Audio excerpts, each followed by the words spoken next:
이재명 정부에 들어서 이제 신용카드 발급도 개인회생 중에도 예를 들면 교통비, 통신비 이런 것들도 이제 가능하도록 정책이 좀 변화가 되고 있습니다. 결국 이런 수입이 있는 신용불량자라면 가장 현실적이고 효과적인 해결책은 사실상 개인회생이 가장 유리하긴 합니다.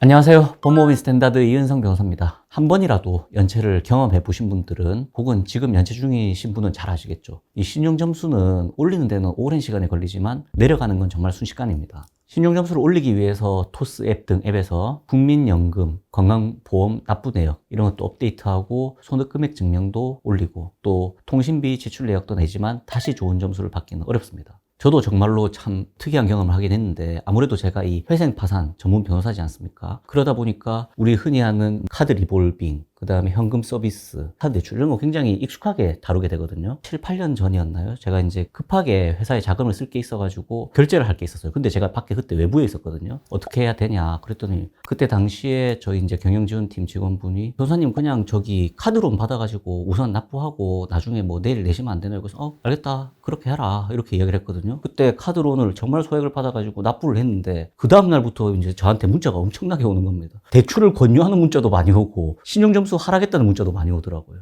이게 무슨 일인가 보니까 이 카드론을 받으면 신용점수가 또 급격하게 하락하더라고요.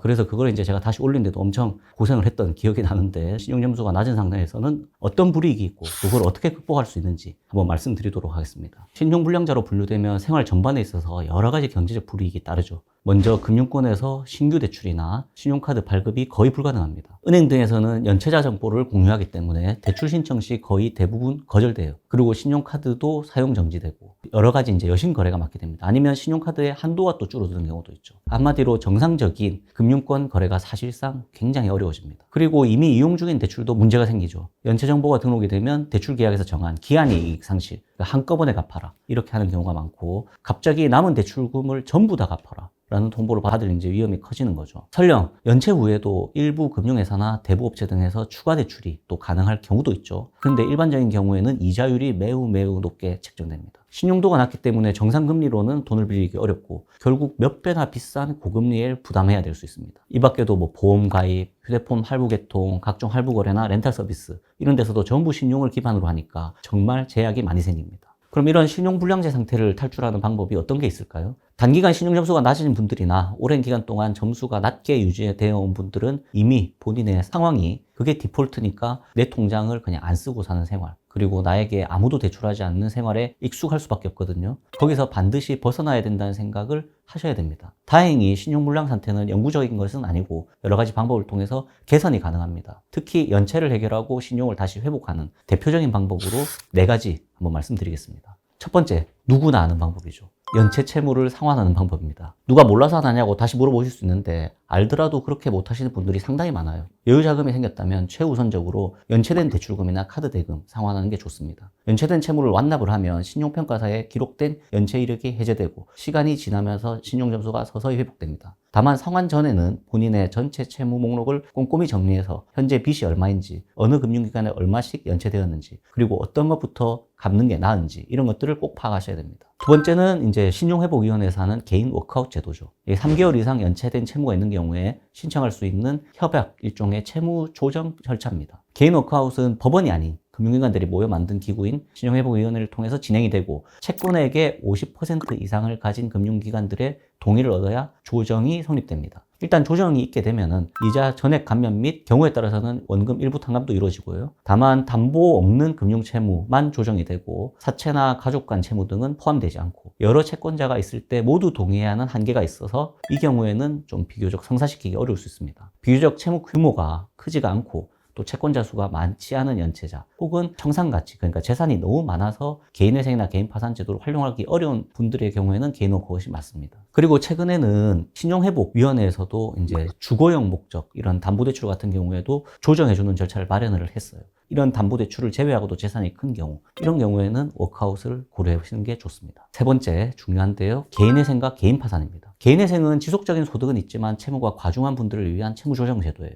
법원에서 진행되고 채권자들의 동의가 없어도 법률 요건만 충족하면 강제로 채무를 조정받을 수 있다는 장점이 있습니다. 기본 원리는 채무자가 한 달에 버는 돈에서 최저 생계비 이걸 뺀 나머지로 계속 3년 또는 길면 5년 동안 갚는 거예요. 예를 들어서 1억 원 빚이 있어도 3년간 총 2천만 원 정도를 성실하게 변제하면 남은 8천만 원은 탕감을 해줍니다. 갚을 수 있는 만큼 최대한 갚고 그러고도 남는 게 있으면 없어진다. 이게 이제 개인회생 제도거든요. 다만 법원이 정한 청산가치 보장의 원칙이라는 게 있습니다. 내가 가지고 있는 재산보다는 더 많이 갚아야 된다는 거예요. 좀 말이 좀 어려울 수는 있지만 이게 어떤 기준이냐면 개인 파산을 전제로 하는 거예요. 파산을 갔었을 때는 내 재산을 전부 다 변제에 투입을 하고 그리고도 남는 채무가 있으면 면책이 되는 거거든요. 근데 개인회생에서는 너가 회생을 하려고 하면 파산보다는 더 많이 줘라 이거죠. 그래서 이렇게 개인회생을 통해서 채무를 조정받고 면책까지 되고 나면 연체 정보가 싹 다 삭제가 됩니다. 그리고 신용 등급이 상당히 회복이 돼요. 면책 후 한 6개월에서 1년 정도 경과하면 신용카드 발급도 가능해져요. 근데 이것도 최근에 아마 뉴스 보신 분들은 아실 거예요. 이재명 정부에 들어서 이제 신용카드 발급도 개인회생 중에도 예를 들면 교통비, 통신비 이런 것들도 이제 가능하도록 정책이 좀 변화가 되고 있습니다. 결국 이런 수입이 있는 신용불량자라면 가장 현실적이고 효과적인 해결책은 사실상 개인회생이 가장 유리하긴 합니다. 반면 개인 파산은 소득이 없거나 너무 적어서 갚을 능력이 전혀 없는 경우에 선택하는